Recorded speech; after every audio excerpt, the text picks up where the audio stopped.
just not true. I don't know what you mean by downmarket and upmarket. That is so English, class-ridden snobbery when you talk like that. We broadcast for everybody. We come from other parts of the world. I'm an Australian by birth. I believe in equality, and I think everyone's equal, and I want to give everybody a good choice of programs. There are no agreements with any unions on either ACTT? No. Sky Television has no agreements with any unions because we want the efficiency and productivity and dedication that we currently have in Wapping. And I must say the spirit of cooperation from everybody here. There's terrific team spirit here which we want to keep. But independent producers who are making programs for us do have agreements with unions. I mean, the Sale of the Century, for example, is being made at LWT. So it's not that we're saying if the program's been made by a union house, we're not going to take it. That would be absurd. Most of the independent productions that are being made specifically for Sky Television are done in independent production houses that have agreements with ACTT and other of the unions. It's simply that Sky Television itself has no collective bargaining arrangements with the broadcast unions. But you've employed members of, say, the ACTT who've agreed to your particular demand that yes. There is no union representation? Yes. Yes. How, John Clary, BBC Radio, how will the advertising supported and therefore free to the viewer, or is there a danger that you may have to create a much larger pay package? No, I think there's a danger perhaps in 3 years' time. We've said that we would stay at least 2 years, probably 3 years, for charging anything for news and sport. And if we were to go to that, it would be, it might be significant to us. There'd be very nominal charges.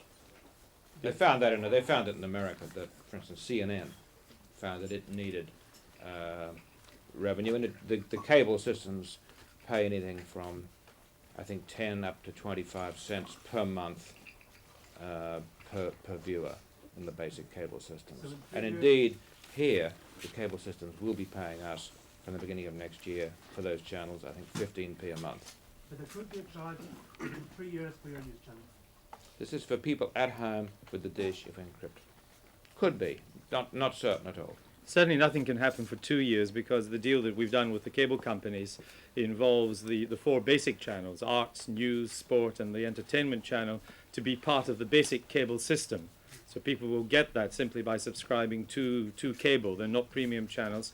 And that deal is for 2 years. So certainly for 2 years, nothing other than the movie channels and Disney can be encrypted.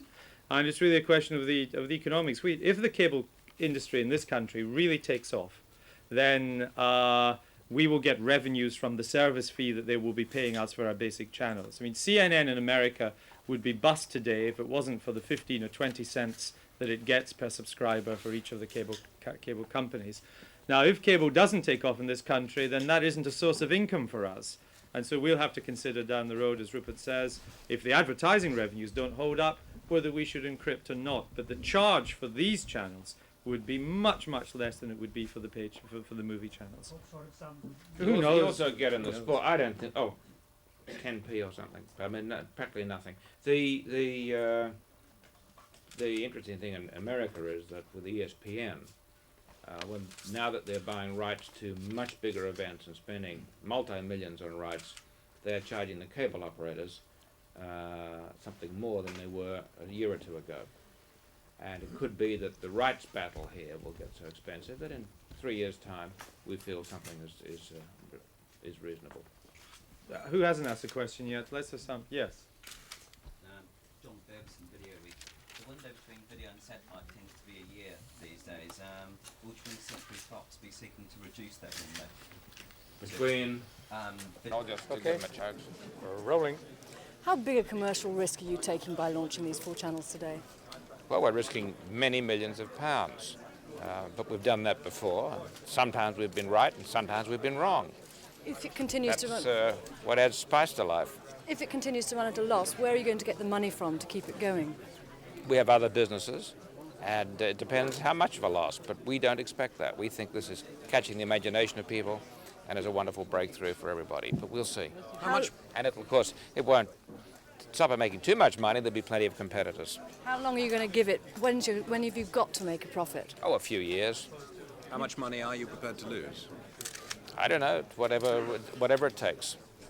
Does that mean it's an open book and you're prepared to put money in it on and on and on? Of course.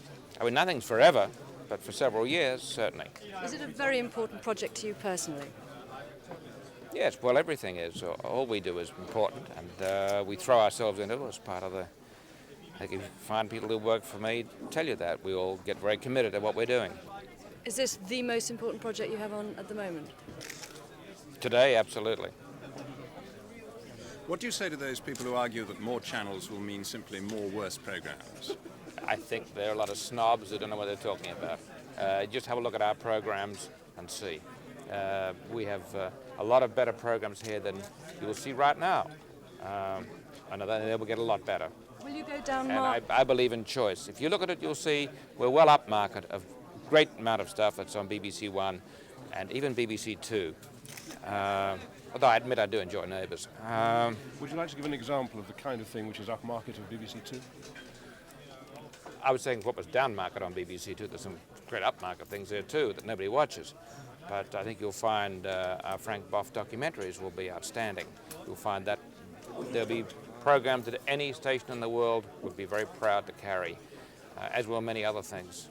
Our mini-series, and of course on the other channels we'll have some of the finest movies ever made. There's nothing wrong with that for artistic achievement. What do you say to your critics who might say that if it runs at a loss, you'll have to take the programmes down market because you won't have enough money to spend on them, and you will get cheap programming? That's just not true. I don't know what you mean by down market and up market. That is so English, class-ridden snobbery when you talk like that. We broadcast for everybody. We come from other parts of the world. I'm an Australian by birth. I believe in equality, and I think everyone's equal, and I want to give everybody a good choice of programs. Okay, that's it.